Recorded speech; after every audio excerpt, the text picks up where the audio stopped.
Hey everyone, and welcome back to What Was That with Gabe Sanchez. Trump's recent rally in Texas had all the fixins for a good time. The Orange Carnival barker complained about the January 6th committee subpoena, he wants to imprison journalists, and his cult even did their weird Hail Trump QAnon salute.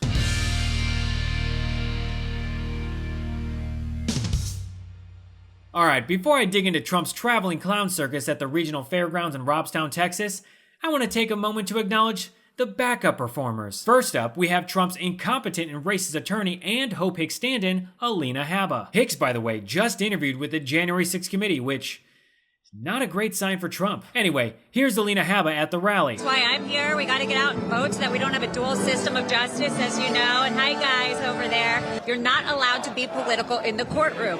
You have to apply law to fact, and I have seen it firsthand. It is very corrupt. Let me get this straight. In order to fight a justice system that is too political, Alina Habba went to a political event with a politician. Yeah, that makes zero sense. And what better way to travel to a political event than flying on Trump Farts One? Trump Force One. God, I keep saying farts. Not to be confused with the new Trump Force One that he asked his supporters to help pay for after his current one experienced engine trouble. Here's Alina Habba with Trump on his plane. She looks like she's trying to replace his wife Melania. Also, what is going on with Trump's face? You know what? I don't even want to know what happened moments before this photo was taken. Anyway, next up on America's Not Talented, we have Mike Lindell performing his act of, will anybody take me seriously? If you get a mail-in vote or whatever, mail-in ballot, just bring it with you to make sure if they tell you, oh, you already voted, say, no, I didn't, and you go to your local sheriff. Sheriffs and judges, I believe, are going to bring this country back. I swear, this guy only has two settings. It's either hawking crappy pillows or spreading election conspiracy theories. There is no in between. They just gave me a little badge, Brian. I love it. I'm semi-official. What is with these Republicans thinking a fake badge makes them cops? Seriously. Mike Lindell is as much a cop as Herschel Walker. These are the same people that supposedly backed the blue, but then gaslit Capitol Police about January 6th. Anyway, let's get back to Trump's fascist rally on the county fairgrounds. At least this one had grass on it. Previously in Arizona, Trump held a rally in what seemed to be a sand litter box. No, seriously, Kari Lake, the gubernatorial candidate of Arizona, was vacuuming a cheap red carpet in front of a Wish.com version of the presidential seal. Oh, and the reason Trump has to hold his rallies outside is because he's notorious for not paying for them. He still owes the city of El Paso, Texas over $500,000. And as of right now, Trump still owes roughly $2 million to various cities. But let's jump into the rally. You know, in this country, they leak all over the place, even on the Supreme Court. By the way, you have to find the leaker of the Supreme Court. You have to find the leaker. Wow, okay, this is gonna be interesting. You take the writer and or the publisher of the paper, a certain paper that you know, and you say, who is the leaker? National Security. And they say, we're not going to tell you. They say, it's okay, you're going to jail. The guy who stole classified documents is now threatening journalists who exercise free press rights with imprisonment. And when this person realizes that he is going to be the bride of another prisoner very shortly. Donald Trump, a former president, is joking about rape as a form of punishment. This right here is the best the Republican Party has to offer. But we shouldn't be surprised. Trump hates anyone in the press who doesn't regurgitate his lies. And if you remember back in 2015, he mocked a disabled reporter. Hey, you got to see this guy. Oh, I don't know what I said. I don't remember. If you remember what I've said in the past, when you go against Trumpism, you are now an enemy of the state. This is what the Republican Party is.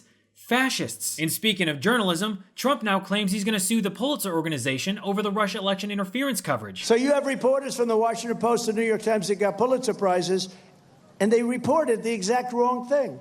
So within the next 2 weeks, we're suing the Pulitzer Organization to have those prizes taken back. Oh, he's going to sue them in 2 weeks. Huh. Yeah, that's a load of crap. I mean, I'm still waiting for Trump's healthcare plan that he said would come out in 2 weeks. Now, this is when the rally entered Jim Jones territory, and honestly, it was earlier than I expected. While Trump was speaking, the crowd started singing the national anthem. Here, see for yourself. The people went down there, and you could have had over 1 million people.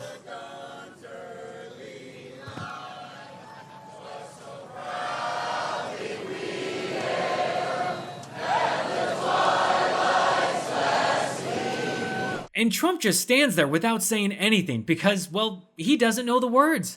And this is not his first offense.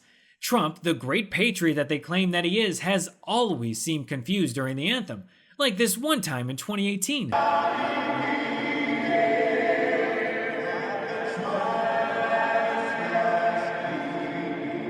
Then during Trump's speech, he started whining about the January 6th committee serving him a subpoena to testify. They never talk about, and they sent me a subpoena the other day. This should not be a big deal if you're innocent and have nothing to hide. According to Trump's attorney, Alina Habba, Trump has no issue being deposed. He has no issue being deposed, even though the left-wing media would like to pretend that he does. Despite what Alina Habba says, there is no way that Trump agrees to testify.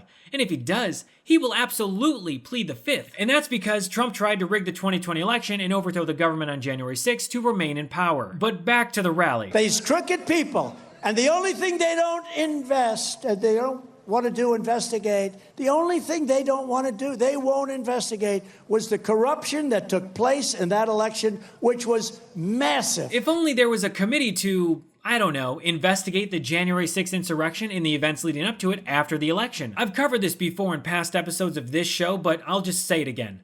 Trump's own Attorney General Bill Barr said claims of widespread voter fraud were bullshit. And because it's Trump, he has to blame someone. And the facts are all there. We have so many for every single swing state. You take a look, and most of the people in this audience know it because you know a lot more. And these people back there, they don't want to cover it. Of course no one wants to cover it. They're all in billion-dollar lawsuits because of it. And we know the Trump administration and right-wing media knew they were lying because the CEO of Dominion explained it to Anderson Cooper on 60 Minutes. You, as a company, told them specifically, repeatedly. We told them. We told them in real time. Others told them. Government officials told them. Partisan government officials told them. People inside the Trump administration told them. Local election officials on both sides of the aisle told them. This is not a matter of not knowing the truth. They knew the truth. Anyway, Trump then transitioned into talking about Mar-a-Lago. They have found one thing, I will say. They found that I, like you, am a great patriot. That's what they found. Wait, what was that? They found that I, like you, am a great patriot. Correct me if I'm wrong, but I'm pretty sure patriots don't dabble in treason and espionage. Trump literally had highly sensitive intelligence regarding China and Iran. Trump has absolutely no reason to have any of that stuff at Mar-a-Lago or anywhere else. And then, in a predictable fashion, Trump tried to pull a whataboutism with previous presidents. Have you seen the last 5 or 6 presidents, what they did? They took it. They're in Chinese laundries, they're stored. They're in storage houses where the windows and doors are broken. Look, I'll make this one simple. Trump is lying, and Stupid son of a bitch. Also, if anyone can make sense of this next rant, please translate it for me and then contact Trump's doctor. Sir, we have boxes stored in a storage room. Oh, where are they? Oh, well, they haven't been. We haven't seen them for a while, Mike, have we? Those boxes. Where are they right now? And since the rally took place in Texas, some local politicians made their way to the stage. Texas Attorney General Ken Paxton, who has been under federal investigation for the last 7 years, was also at the rally and set a record for the number of times someone could kiss Trump's ass in less than a minute. How does this president draw a crowd year after year? Thousands of people. Maybe he's a great speaker.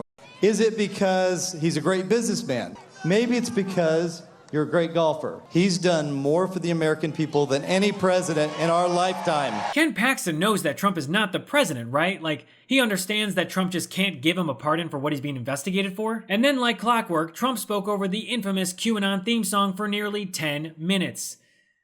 10 minutes. I'm sorry, I had to stop it. I couldn't sit through that again. And if you noticed, as soon as the song started, fingers started going up, just like the Nazi finger salute at the Trump rally in Ohio. And deep down, these insane rallies have really just become a way for Trump to publicly admit to crimes and play the victim, and then use that to grift money from his cult. And what Trump doesn't want his supporters to know is that his fundraising PACs are losing money. Specifically, a net loss of around $13 million over the last 3 months. Uh-oh, looks like the Trump train is running on empty. Aww. Well, I'm Gabe Sanchez, and this has been What Was That?